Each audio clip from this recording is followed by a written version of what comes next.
Esse ano até que está sendo um ano atípico, pela necessidade que teve.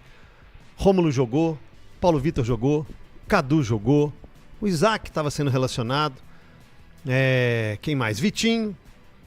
Com o Cudê ano passado, o Vitinho meia. O Vitor Gabriel lateral teve alguns minutos com o Cudê ano passado. Por que o Atlético revela tão pouco? Sei que quem forma é a base, quem revela é o profissional. Você teve em diversos momentos no Atlético, inclusive de 22, eu achava que o Atlético ia dar mais espaço para os garotos. Porque vinha de conquistas absurdas em 2021. Então era a hora boa para dar uma lançada. Por que o Galo é cultura? É culpa dos treinadores? Desse rodízio absurdo de treinador? Eu queria essa sua primeira opinião. E segundo, como é que é esse filtro lá hoje? CJ? Não. O profissional assiste o Sub-20, assiste o Sub-17, o Milito, tem contato com todo mundo. Como é que é esse diálogo interno para trazer essa garotada? Então, CJ, na verdade, o Atlético, assim, é até difícil falar isso. Eu tenho praticamente 10 anos de Atlético, né, desde a minha primeira chegada, da minha primeira passagem. O Atlético é um clube que não tem uma força para revelar jogador. Se você analisar de 2010 a 2024, dá para você contar uma mão de atletas que despontaram e saíram bem. O último, podemos dizer, que foi o Savinho. Em que momento que o Savinho, de 21, 22, conseguiu se firmar como um titular? Ele teve algumas oportunidades. No momento que ele foi titular em algumas partidas, não foi o Savinho que todo mundo queria. Então, talvez naquele momento o Atlético quis fazer dinheiro com o Savinho e vender e não correr o risco. Talvez se tivesse segurado o Savinho, será que teria conseguido vender o Savinho da maneira que conseguiu vender? Ou será que conseguiria fazer muito mais dinheiro no Savinho? É uma aposta. Então, assim, naquele momento, eu acredito que tinha só o Savinho, não tinha um outro jogador que estava se destacando.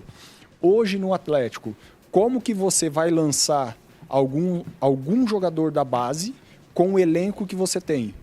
Se você analisar hoje, o time do Atlético, ele tem aí 3 a 4 jogadores, dependendo do setor, que são jogadores que já jogou na Europa, são jogadores jovens também. Para você tirar um jogador desse que você está contratando e colocar um outro jogador da base, se torna um pouco mais difícil.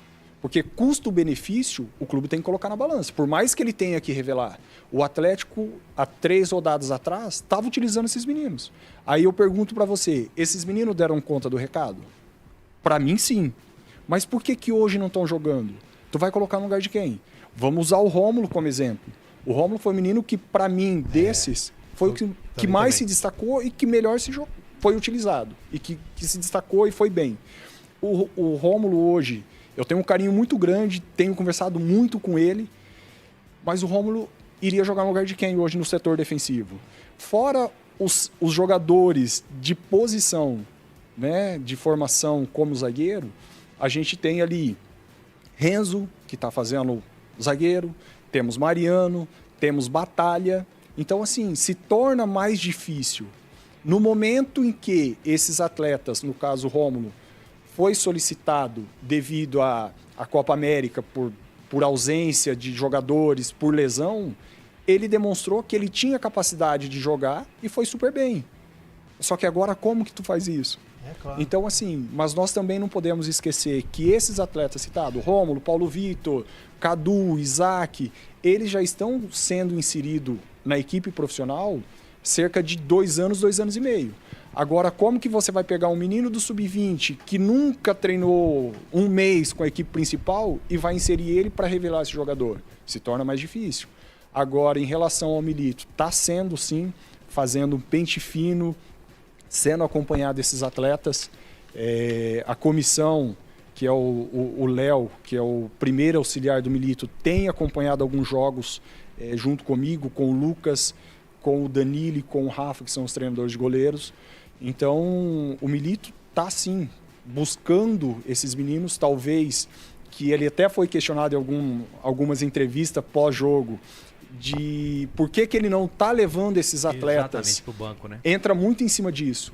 Ele chegou agora, está conhecendo, e não tem um atleta na categoria de base no sub-20 que ficou um período aí de 15 dias treinando. Então, para ele assumir essa responsabilidade, no meu ponto de vista, também é ruim, porque ele não conhece totalmente esse atleta, diferente desses atletas que acabaram jogando e se destacando.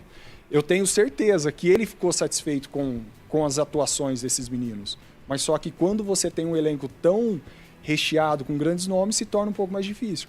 Eu, particularmente, prefiro ter um elenco assim do que um elenco baixo, enxuto, baixo, com jogadores não tão nomeados como hoje se tem, para tentar revelar esse jogador. Então, acredito eu, né? Não sou o dono da verdade, não quero defender ninguém, muito pelo contrário, mas acredito que o torcedor tem que entender isso. Sei da cobrança que existe por revelar jogador, mas tem que entender. O torcedor quer, vamos lá, Júnior Alonso, Lianco, Hulk, Paulinho, ou querem esses meninos que ainda são uma aposta para tentar fazer um ano aí, uma temporada. Todo mundo fala que é a base, é bonito no discurso, mas na Desde hora que dá certo. na hora do resultado, na hora 3 derrotas seguidas, o menino não presta, isso aí não. E é culpa da imprensa e culpa do torcedor. Pelo menos, gente, eu fico bem tranquilo com relação a isso, de tirar isso, porque se tem uma pessoa que defende de categoria de base e que gosta de oportunidades, sou eu aqui.